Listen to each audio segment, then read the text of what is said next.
Кимдер шылуунду кылып кетти ушул 100 миллион доллар. Кайсы ишкерлерге берилди ушул жана ковидке келген жардамдар 100 миллион доллар акчаны ушул тиги элге каратумага карапайым элге келген акчаны кимдер алышты?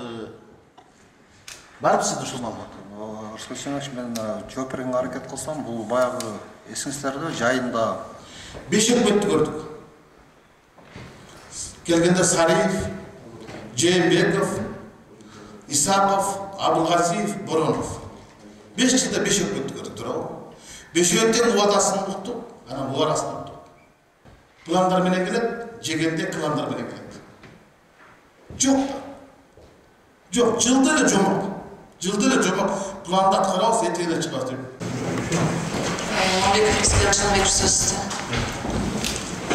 Рахмат, Махаббат Ергешовна. Урматтуу баяндамачы.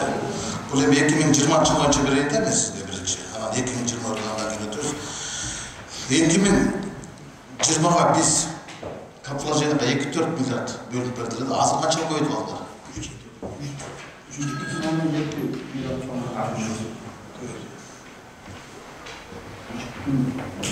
3,7 миллиард болду.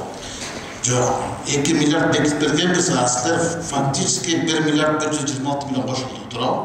Туура айтып атамбы? Тактыңыз. Кайсы объекттер бүтү ушуну?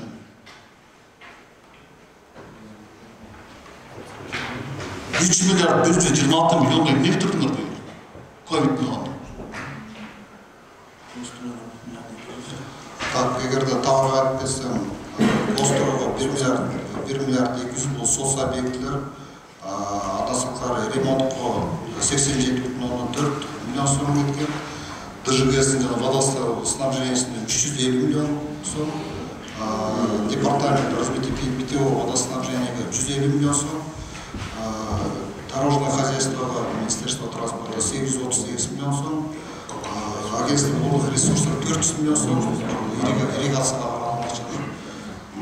характер растений Министерства сельского хозяйства 10 миллион сом кеткен. Урматтуу каржы министри, мен сизге капиталжайым үчүн курулуш объекттер 2-4 миллиардга дагы 1 миллиард 426 миллион кошулду. Ковид болду, карантин болду, кайсыл объекттер бүттү, ушул акчалар барды кайда кетти, кайда сарпталды, мен ошону сурап атам. Тизмеси перечени барбы? Узмат Кызматбеков, сиз билесиз, эмне чыгып кетиңиз? Айтпайсыз, кайсы объекттер бүттү? Биз билбейбиз. Саламатсыздар, урматтуу депутаттар. Рыскел Семенович, бизге Гостройго ДЖГСке бөлүнгөн 583 миллион. Бул жогорку даярдыктагы объектилерге, немесе бүтөйүн деп калган объектилерге. Ошолорду бүтүрүүгө 583 миллион анын тизмеси бар. Андан сырткары мына депозитный счеттогу бир 3 объектини бүтүргүлө деп ошого 110 миллион ачылды. Таза сууга кошумча 150 миллион кошумчасы. Тизмелер бар. Тизмелер бар. Бүткөрүлдү.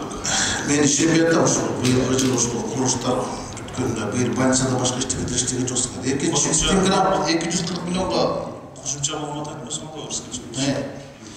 Бирок бунун баары толук ачылган жок.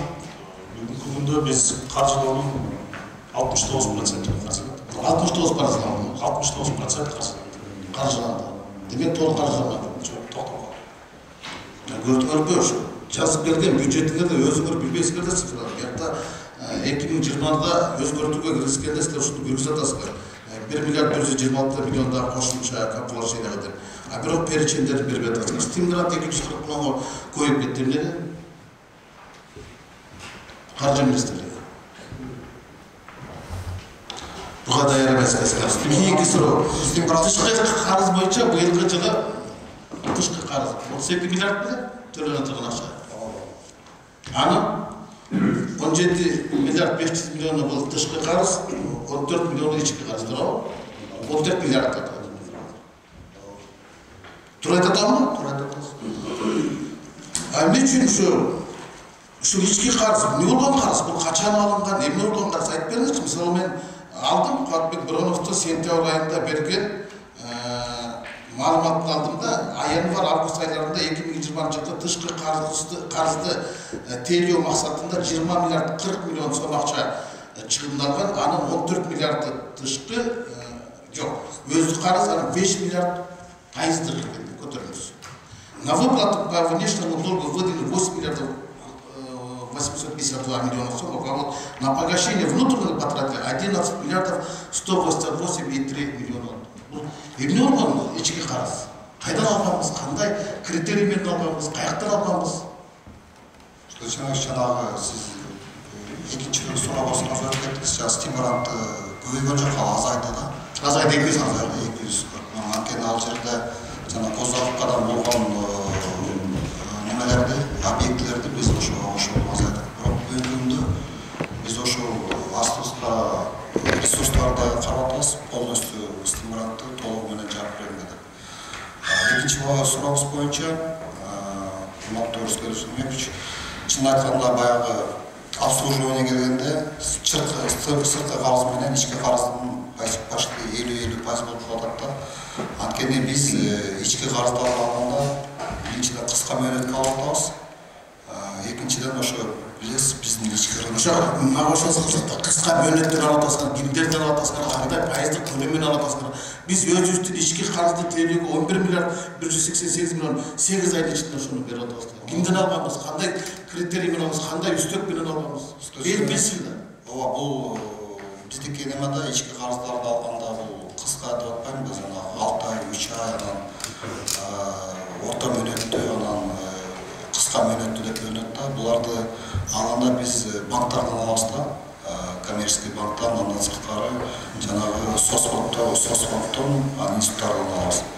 Анан өзүңүз билесиз, ал жерде проценттер чоң 11-12%ге чейин алынат да. Бул баягы сырткы карыздарды алганда бизге ратификация процедура тияпка баягы 1-2 жылга чейин өтүп кетет. Убакыт көп кетип калат деп, анан коммерциялык банктардан алсаңар, анан кымбат алып атпайсыңарбы? Ооба, анан бүгүнкү күндө, например, дефицитти жабышка же бир нерсе расходундай чейс болуп же эметкенде биз оперативно ошол карыздарды алабыз да.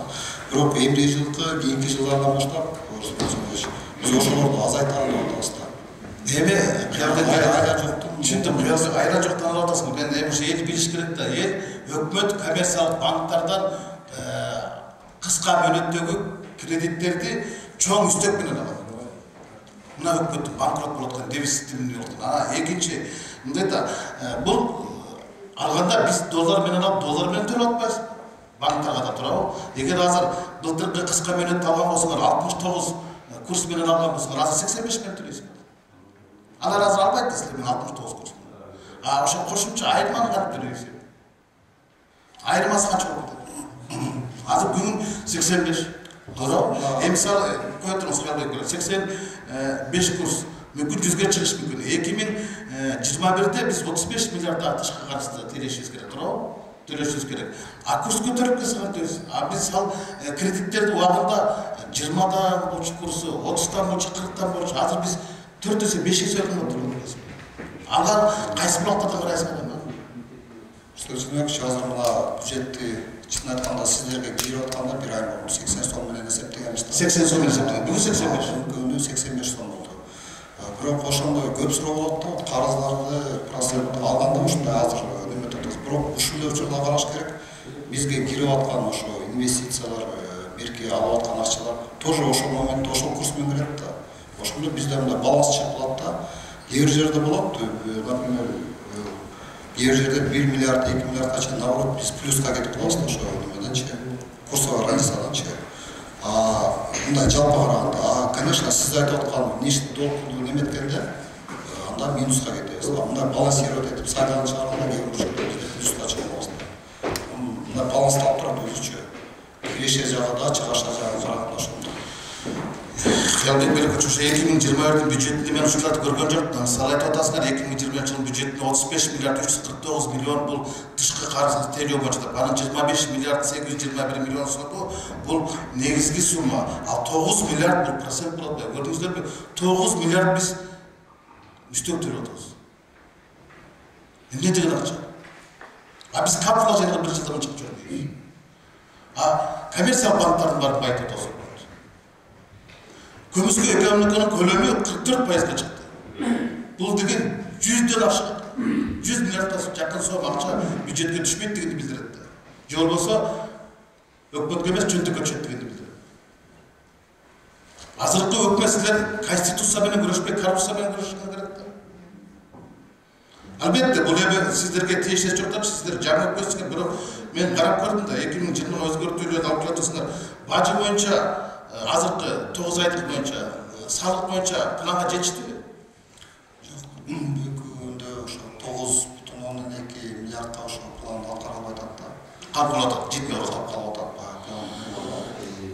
Салык кызматы менен бажы кызматы мындайларда жоопкерчилик тартыш керек болчу. Былтыркы жылы салык кызматы менен акыйдыга чыкканда биз планды аткардык дегенде айтып аткардык. 28 ноябрда жогорку кеңеш ушул жерде биз секвестрин жасадык 5 миллиардка. Ошондо дагы жетпей калдыңар десем, салык кызматынын башчысы коллегияда туруп айтып атат, биз 104% аткардык деп. Мына 2019 жылдын мына отчету турат. 2,5 миллиард жетпей келген турабы? Бажы 1,5 миллиард, 4 миллиард былтыркы 2019 жылдын бюджетин аткарган жок салык кызматы менен бажы кызматы. Алар жоопкерчилик караш керек да. Алар отурбай бул кызматта. Сөзсүз бирок ошол учурда салык кызматы 3 миллиарддан ашык акчаны кошумча пландан түшүрөбүз деп милдеттенме алып, бирок 2 айдын ичинде уже 2 миллиард ачылып калды. Бирок таможня Белекөч, таможнясыз айтканда ошо рахмат, урматтуу коллегалар. Мен 5-жыл депутат болуп отурганда 6-жыл каттадым. 5 өкмөттү көрдүк. Келгенде Сариев, Жээнбеков, Исаков, Абылгазиев, Боронов. 5 жылда 5 өкмөттү көрдүк турабы? 5-өттен убадасын уктук, анан убарасын уктук. 5 жыл катары менен ушинтип келет бюджетке. Бюджетке келгенде пландар менен келет, жегенде кландар менен келет. Жок да. Жок, жылда эле жомок. Жылда эле жомок планды аткарабыз, этене чыгабыз деп. Бир дагы жылда 5 жыл отурдук. Ушул депутаттар. Бирөөбүз да көргөн жокпуз. Капиталчылар боюнча башка амалчадар. Бирок эл ошону көрбөй атпайбы? Өкмөттүн көйнөгү алмашты, бирок элдин көйгөйү алмашпай атпайбы? Кептин бар ушатып жатпайбы? Мына жылда бюджетти бекитип беребиз. Тепкини биз жеп атабыз депутаттар. Өкмөт иштеп атпайсыңар. Азыр силердин фанатыңар көп. Бирок канатыңар жок. Азыр силерге болушкан иш. Биз азыр ачуу чындыкты айтсак айтат, көрө албай атсыңар депчи. Көрө албастык катары сыпатташат да. Жок, биз көрө албай жаткан жокпуз. Биз көрө албай жаткан жокпуз. Биз силердин ишиңерди көрө албай атпайбыз. Эчтеке жок болуп атпайбы? Жок. 0. Анан 2021-ге ушундай кылып алып келдиңер, 5 ИТПнын көлөмү менен деп ушу айлап кетейин. Кантип каяктан? Жоктун булактарын айтып болчу. Саламат сактоо министри бар. Мисалы 2500 медиктер кечеги COVID-19да жабыр тартты, же болбосо ошол оорууну жуктуруп алды. Аларга компенсацияга ар бирибизде 200 миң сомдон төлөй турган кезде бул 500 миллион болмок болчу. Азыр Саламат сактоо министрлиги болгону 500 адамдыкын төлөп берди. 2000 кишинин айлык компенсация төлөгөн жок турабы? Бул да карап чыгыш. Төнчүгүч. Аларды 2021 бюджетти мен көргөн жокмун. Өкмөт башчылар биз катар убадалардын баарын берип кетти. Бул көбөйөт, бул көбөйөт. Бирок биз бул жактан көргөн жокпуз да. ИТПнын көлөмүн кайсы реалдуу нерселер менен айтып атсаңыз, 163 миллиард киреше менен 2020 деп мен таптакыр же мен түшүнбөй атам, же мен силер түшүнбөй атасыңар. Кайсы булактарын көргөзмөпсүңөр? Мисалы азыр жер үйдө атасыңар, жер үйдү жасасыңар, бозумчакты жасасыңар, дагы бир топ жер үйдөгү кечеги 15 миллион доллар үмүт болушту турат, эсептеп чыгыштı го. 15 миллион доллар. Аны кайта калууна келтирген чыгат. Аны 2020-ге киргизип атасыңар. Бозумчактыр ошондой болушу мүмкүн да. Анан азыр көрүп атасыңар, бизге баш мыйзамды сыйлабай келсиңер деп батыш бизди сыйлабай атпайбы. Батыш бизге жардамга келбей жатпайбы башайып. Орусияда жардам бербей атпайбы. Оор жыл болуп ошон үчүн мындай реалдуу эле кылып алып келсеңер бекитип беребиз. Кеп карапайым элди кайгыга салбашыбыз керек да. Анысында да кара турма каптап турганда эл азыр бюджетте эмне болот экен, эл эртең иштешемей турат. Эмне болот деп азыр сиз айтып, Равшан Азатович айтып кетти, эмдиги жылы жергиликтүү кеңештерге шайлоо, жогорку кеңешке шайлоо, президенттик шайлоо деп референдум болот. арбимизде 400 миллиондан кеткенде эле 1 миллиард сом акча БШКга ичкирип коюп коет. Аябай орчу болду. Ошон үчүн 2020 бюджет реалдуу ырактуу жазып берсеңиздер болмок да. Туура айтасыз, бирок карасаңыз 21-жылдын текущий расходторчу ошол эле интранс, ошол эле өнүктөрдүн акчасы кесилген барынча. Эмне жылга биздики только вот жанагы ковид кесип айтпадымбы? Минздрав андан сырткары где-то 2,4 миллиард запастан каратасыз, сиз айткан компенсацияларга жана дары-дармек элипчи. Эгерде дагы кошумча булактарын таап берсеңиздер, биз бүт запасты ошол жака кетиребиз. Анан дагы жолу айтып коеюн, ошо министрликтардын сметалары жайында кеспедик беле барынча. Ошол кесилген боюнча 20-жылга кирип атабыз. Акча жок деп айтып атабыз. Болгон расход только ковидке кетет деп ушундай түшүндүрүп атабыз. Рахмат Кыялбекович. Мынага бир маалыматты таптыңар ушул жака даярданып атып. Куатбек Калбекович Бороновдун акыркы берген интервьюсунда кетип, ушу жана ковидке келген акчалар боюнча 338 миллион доллар поступили, использовано 207 миллионов дейт. Анан ушул акчаларды айтып атат. 100 миллион доллар 10 жылга ишкерлерге берилди дейт. Выдано. Кимдир шылуунду кылып кетти ушул 100 миллион доллар. Кайсы ишкерлерге берилди? Ушул жана ковидке келген жардамдан 338 миллион доллардын 100 миллион доллары биздин ишкерлерге берилди. Еще 130 миллионов долларов находится на счете центрального казначейства дейт. Мага кызык болуп атат, 100 миллион доллар акчаны ушул тиги элге, кара тумоого, карапайым элге келген акчаны кимдер алышты? Барбы сизде ушул маалымат? Арслан Семенович, мен жооп берүүгө аракет кылсам, бул баягы эсиңиздерде жайында биринчи окууну кийирип атканда өзгөртүүнү. Ошондо 14 миллиард сом ушу ишкерлердин бизнесин, ишкерлердин жумушун кайра көтөрөбүз, анткени пандемия учурунда туруп калды, ошого жардам болот деп. Бүгүнкү күндө ошол 3,16 миллиард сому бул бюджеттик каражаттан кетти. Калганы болсо где-то 11 миллиард деп эсептеп атканбыз. Бул тышкы кирчүү инвестициялардан ошо биздин предпринимательдерге жиберебиз деп эсептеп атканбыз да. Бирок бүгүнкү күндө баарыңыздар билесиздер, тышкы кирчүү азыр бардыгы мындай токтоп турат, кирчүү акчалар бар. Ошол үчүн биз алар менен сүйлөшүүлөр жүргүзүп атабыз. Ушу кийинки жылдан болобу, 2 жылда, ушу 2 жылда 11 миллиардты чыгарабыз деп эсептеп атабыз да. Сиз айтып аткан 3,16 миллиард бул чисто бюджеттен кеткен, ошо каржы болгон. Ал болсо шылымдар эмес, бул через банктар, коммерциялык банктар, жана мамлекеттик банктар аркылуу текшерилип кеткен акча да.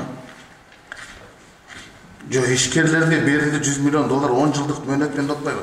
Кандай ыкма менен, кандай шарт менен берилди? Эл билиш керек да, бизге келген акчаны чоңдор жеп алды деп айтып атпайбы? Ыкмасы ошол банктар аркылуу, ошо финансылык институттар аркылуу ишкерлерге берилет. Ишкерлерден кандай иш алып барып, кандай немесин билесиздер, банктар өздөрү определять этет да.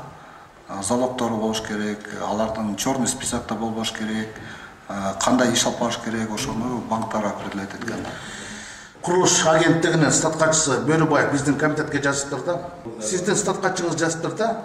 Кошумча каржылоо боюнча 2021-ге сиздерде барбы? Мынагы Аксыр районундагы Барпеев атындагы мектепке 61 миллион, Ноокат районундагы мектепке 52 миллион, Боян Антоновкадагы мектеп бүтпөй калган. Өкмөт башчысы бар, 2 жол барды. 48 миллион аласат жок. Анан Чыңгыз Ордон. Урмат Курманбекович. Ушу чындыкты бурмалай бергиле, ушу чыңгызды бурмалап алганчы. Президент өзү барган, премьер барган, спикер барган, капсула салган, сиз катышкансыздар. Анан кийин Чыңгыздын 90 жылдыгында баштадыңар да 25 миллион бердиңер, андан кийин 6 миллион бердиңер, былтыр 3 миллион бердиңер. Эми алды багылачы. Кыргызды алдагыла. Чындыкты чыркыраткыла. Бирок Чыңгызды мен алдайсың. Эми ошол курулуп жаткан эме 3 жылдан бери бүтпөй, дагы 28 миллион сом аласат жок турат. Улукбек Төчев, сиз буну жакшы билесизби? Премьер министр 3 жолу вада берди. Мына жок. Ушуну 2021-ге эске алыңыздарчы. Рахмат.